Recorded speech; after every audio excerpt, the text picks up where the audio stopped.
ও মুসলমান, আসসালামু আলাইকুম। বুড়িমা, ওয়ালাইকুম আসসালাম। ভিতর থেকে বাইরে ওমরে ফারুক কয়, কেউ আসেননি ভিতরে? ভিতর থেকে এক বুড়িমা, জীর্ণ শীর্ণ, গায়ের মধ্যে গোস্ত নাই কম, এই মহিলাটা ভিতর থেকে বাইর হয়ে আসলেন। হযরত তোমার ডাকতে কয়, মা তোমার এই অবস্থা কেন গো মা? তোমার এই ঘরের অবস্থা এরম কেন? ঘরের ভিতরে কোনো খানা আসেনি? মহিলা ডাকতে কয়, বাবা আজ কটা দিন ঘরের ভিতরে কোনো খানা নেই, আমি মহিলা মানুষ, আরে আমি এখানে আসি। কয়, মা গো তুমি এখানে আসো, হযরত উমরের কাছে কি গেছিলাম? ডাকতে কয়, বড়া পড়া উমরের, ওই বড়া পড়া উমরের নামে আমি আল্লাহর দরবারে মামলা দিলাম, আমি আজ কয়টা দিন খানা খাই না, উমরের কি চোখ যায় না? আমি তার রাজ্যে বাস করি, আমার কেন খোঁজ নাই না? আমি আল্লাহর আদালতে মামলা দিব, আল্লাহর আদালতে মামলা দিব। এবার মহিলা যখন বলছে, উমর থরথর করে কাঁপন শুরু করেছে, আল্লাহ এই মহিলা যদি আমার বিরুদ্ধে তোমার দরবারে নালিশ দেয়, তোমার বিরুদ্ধে যদি অভিযোগ দেয়, আমি জাহান্নামী হয়ে যাব। আল্লাহ তুমি তো তোমার হাবিব দুনিয়ার মধ্যে 10 জন সাহাবীর নাম ঘোষণা করেছেন জান্নাতি, আমি খলিফা ওমর তোমার দরবারে ধরা পড়ে যাব। ডাকতে বলে, মা তোমার এই বিষয় ওমর জানে? আমি কেন জানবো? সে দেশের প্রশাসক, সে দেশের বিচারক, সে দেশের প্রধান, কেন আমার খবর নেয় না? আমি কেন যাব? আমি কি দায়ী ঠেকেছি? আমি কি দায়ী ঠেকেছি যে তার বাড়ি যাব? আর আমার দেশের এই মেম্বাররা 10 কেজি চাউলের 2 কেজি চুরি করে 8 কেজি দেয়। এর চোরের জাত, মাথার মধ্যে টুপি আছে, মুখের মধ্যে দাড়ি, এরপরও গরিবের হক নষ্ট করে মেম্বার সাহেব, এই চেয়ারম্যান সাহেব। 8 কেজি চাল 10 কেজি চালের জায়গা দেয় 7 কেজি। দেখলাম নেটের মধ্যে, ও মুসলমান, বালতি ভরে দিতেছে, সরকার বরাদ্দ দিছে 10 কেজি চাল, এখানেও এই 10 কেজি চাউলের লোভ যারা সামলাতে পারে না, এই চোরেদেরকে কে বসাইছে এই চেয়ারে? এই চোরের জাত কবে শেষ হবে? এই চোরের দল কবে শেষ হবে? তোর মাথায় টুপি দিয়ে কপালে তাক ফেলাইয়া গরিবের হক যারা নষ্ট করিস না, সব তোদেরকে কিয়ামতের ময়দানে এমন অবস্থা হবে, আল্লাহর আদালতে কি জবাব দিবি? আল্লাহর আদালতে কি জবাব দিবি? গরিবের হক নষ্ট করলি। ওই গরিবগুলো মুসলমান, আমার দেশের বাবারা, ওই গরিব মানুষ লাইনে দাঁড়ায়া 10 টাকা কেজি চাউল আনতে যায়, কত মা বোনেদেরকে বেইজ্জতি হয় ঘর সারা হইয়া। আজকে তোরা বড় বড় নেতা হইছস, বড় বড় এমপি হইছ, ইউনিয়নের খবর নিস না, মুসলমান জেলার খবর নিস না, থানার খবর নিস না, আল্লাহর আদালতে জবাব দিতে পারবি না। জোরে জোরে চিল্লায় বলেন ঠিক কিনা? বুড়ি কইতেছে, আমি উমরের বাড়ি যাব কেন? উমর আমার বাড়ি আইব, সুতরাং আমি উমরের কি প্রজা, উমর আমার রাজা, আমি যাব কেন? উমর দেখে না এগুলো? আমি উমরের বিরুদ্ধে অভিযোগ করবো আমি আল্লাহর দরবারে। হযরত উমর কিছুদিন আর পকেট থেকে নিয়ে বুড়িমাকে ডাকতে কয়, বুড়িমা এইগুলো নাও।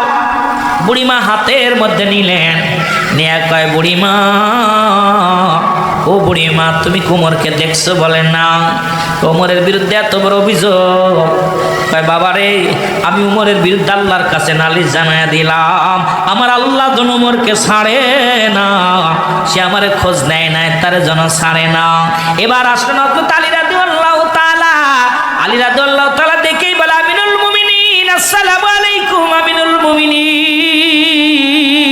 বুড়িমা থরথর করে কাঁপা শুরু করে, তাহারে কারে আমি চোর কইলাম, কারে আমি বদমাইশ কইলাম, কারে আমি গুন্ডা কইলাম, যারে এ তো সেই খলিফা হযরত ওমরে ফারুক।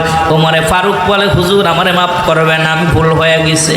এবার বুড়িমাকে হযরত ওমরে ফারুক একটা ভিতর পকেট থেকে একটা কাগজ বাইর করলেন, একটা মুসলমান শোনো, চামড়ার একটা কাগজ বাইর করলেন, করে দিয়ে কয়, বুড়িমাই নাও, এই কাগজের মধ্যে লিখে দাও, আর এই নাও দিনার নাও, তুমি লিখে দাও কাগজের মধ্যে উমরের বিরুদ্ধে কোনো অভিযোগ নাই।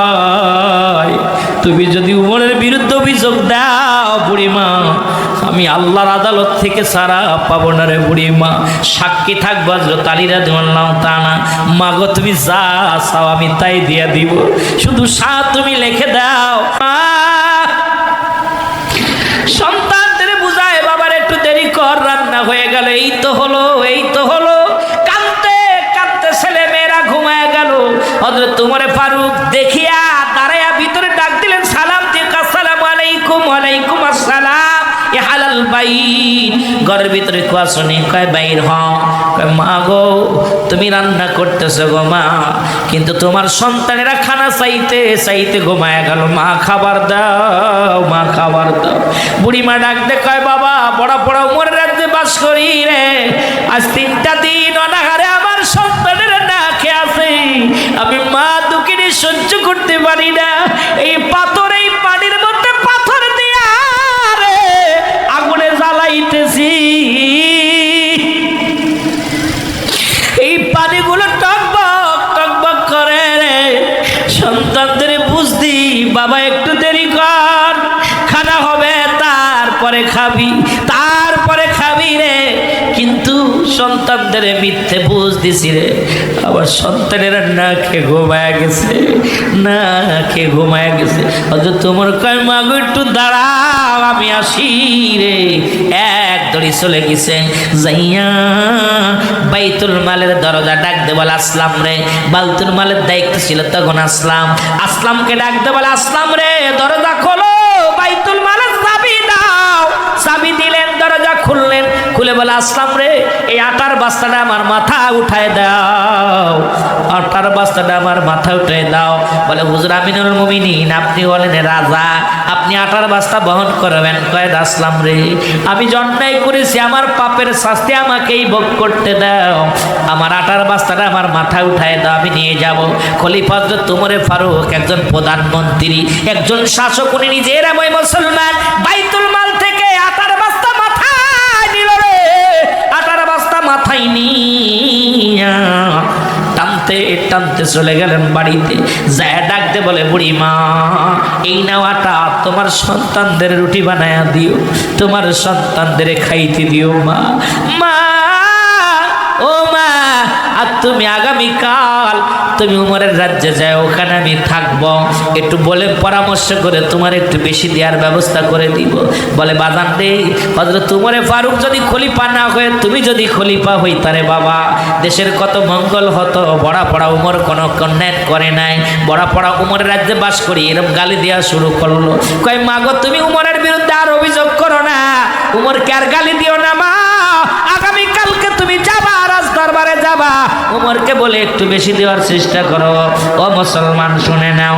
গুটি গুটি পায়ে উমরের রাজ্যে গেলেন, যায় দেখে খলিফা উমর রাজ সিংহাসনে বসে আছে।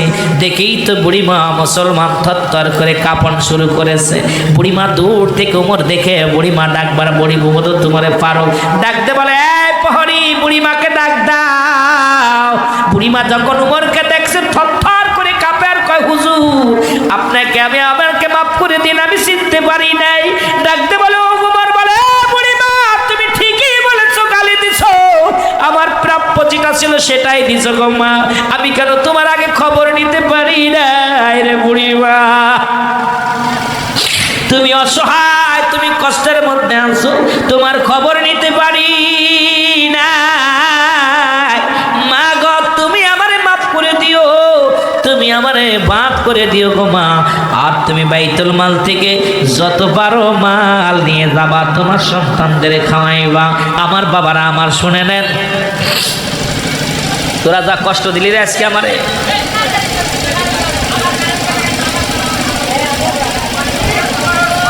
একটু মহব্বতের সঙ্গে দুরূদ শরীফ পড়েন। আল্লাহুম্মা সাল্লি আলা সাইয়্যিদ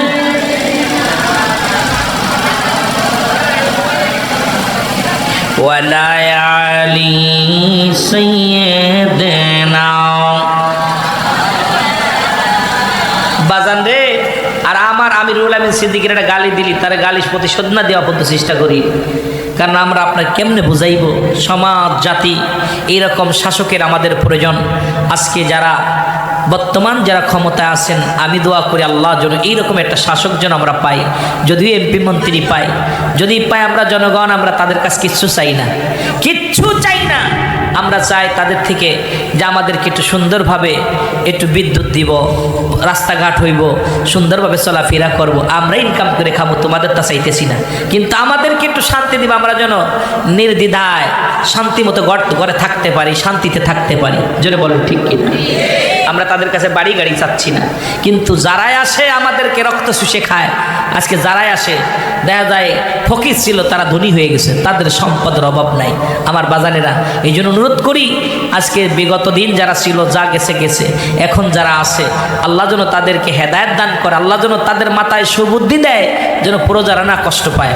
এই যে আমি গতকালকে মাহফিল করে আসতে পথে এই আপনাদের এখানে আসতে যে কত কষ্ট করেছি, কতগুলো পাম্পে যাওয়া লাগছে, কতগুলো পাম্পে পায়ে ধরা লাগছে, তেলের অভাব নাই।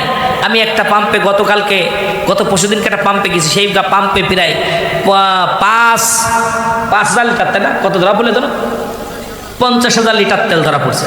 অথচ আমরা যে পায়ে ধরলাম, ও গেছে, আমি গেছি, কই ভাইজান আমাদের 5টা লিটার তেল দেন, আমরা যাইতে পারতেছি না। কয় তেল নাই। আল্লাহর কি মহিমা! আমি ওই জায়গায় হট করে বলতে, আল্লাহ যেন তোদের ফইর বানায় দেয়। হট করে মুখ দিয়ে বাইরে গেছে, আমিও দাঁড়ায় থাকতে অবস্থা খারাপ। হট করে ম্যাজিস্ট্রেটটা দেখে আপনার এতগুলো লিটার ধরা পড়ে সিলকালা মেরে দিচ্ছে একবারে। সুতরাং আমি বললাম, দেখ নগদ আলেমদের সঙ্গে বেয়াদবি করা। আমরা মাহফিলে যাচ্ছি, বারবার বললাম ভাইজান আমরা মাহফিলে যাবো, একটু দয়া করে একটু তেল দেন, তারা দিতে চাইল না, কিন্তু এত লিটার তেল চুরি করছে, আল্লাহ তারা গজব দিয়ে দিচ্ছে। সুতরাং এই চোরেরা আমার দেশ এমনই অবস্থা, যদি জানে যে আগামীকাল কিয়ামত হবে, আজকে জায়নামাজের দাম বেড়ে যাবে, জোরে বলেন ঠিক কিনা? রাতারাত জায়নামাজ আর তসবির দাম বেড়ে যাবে, ঠিক কিনা?